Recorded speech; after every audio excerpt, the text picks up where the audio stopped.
सुन रहे हो? कहां अनंतमती का यह चरित्र और कहां आज की बेटियों के ये चरित्र। कहां अनंतमती के माता पिता के संस्कार और कहां आज की बेटियों के माता पिताओं के भाव। इन सब को देख करके आप समझ सकते हैं धर्म किन भावों से चलता है और किन भावों से आगे बढ़ता है। अगर सम्यक दर्शन का भाव बेटी में लाने की इच्छा की जाए तो मैं समझता हूं यह सबसे बड़ा भाव होगा। मैं पहले भी कह चुका हूं और अभी भी कह रहा हूं, माता पिताओं को सिर्फ एक ही जिद रहती है कि बेटी दर्शन करे, मंदिर जाए, मंदिर जाए।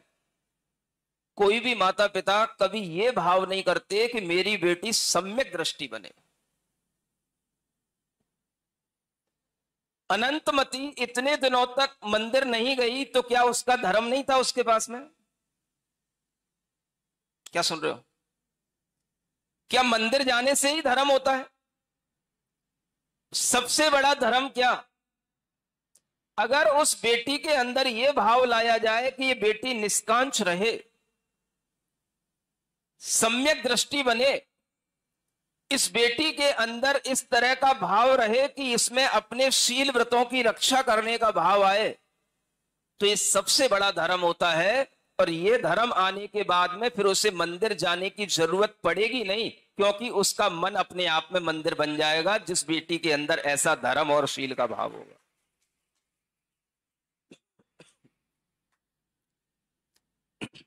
लेकिन होता क्या है, जिन बेटियों को धर्म की एबीसीडी नहीं आती वही बेटियां इस तरह की बात करती हैं, धर्म करने से क्या होता है, धर्म तो मन में होता है, मन ही मंदिर। कहां से मंदिर हो जाएगा और उसके मन में कहां से अच्छे भाव आ जाएंगे, कहां से उसके मन में धर्म आ जाएगा।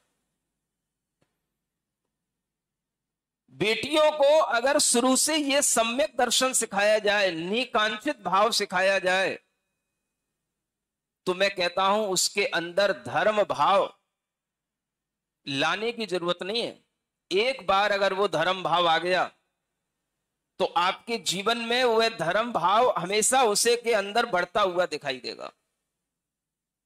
लेकिन आप इस भाव से डरते हैं, इसलिए आप किसके लिए प्रेरित करेंगे? मंदिर जाने के लिए तो प्रेरित करेंगे, लेकिन इसके लिए कभी प्रेरित नहीं करेंगे कि बेटी जब तक तेरा विवाह नहीं हो रहा है तब तक के लिए भी कम से कम तू ब्रह्मचर्य व्रत धारण कर ले। ये नंदीश्वर के पर्व आते हैं, दशलक्षण पर्व आते हैं, इन दिनों में बेटी अपने शील व्रत को धारण करने का व्रत धारण कर ले, ये संस्कार दिए जाएं। ये विचार कभी भी नहीं आएगा और इस तरह के विचार निरंतर बने रहेंगे कि बस मंदिर जा, मंदिर जा, लेकिन भीतर से कोई धर्म का भाव आ जाए ऐसा निशंकित अंग को धारण करें। सम्यक दर्शन के ये अंग अगर उनके अंदर आ गए तो धर्म उनके अंदर आ गया, और जिसके अंदर धर्म आ जाएगा उसे मंदिर अपने आप अच्छा लगने लगेगा। धर्म अंदर नहीं आया तो कितनी बार ढकेलते रहोगे मंदिरों के लिए, वो मंदिर नहीं जाएगा, और चला भी गया तो उसको मंदिर से कुछ मिलेगा नहीं। धर्म कहां है? चलो, जो लोग कहते हैं धर्म मन में है, मन में अच्छे भावों से आता है, मैं उनकी ही तारीफ करता हूं और उनकी ही तरफ से कह रहा हूं, तुम्हें मंदिर जाने की कोई जरूरत नहीं। क्या करने की जरूरत है? तुम्हें अनंतमती का व्रत धारण करने की जरूरत है। हर माता पिता को अपने जीवन में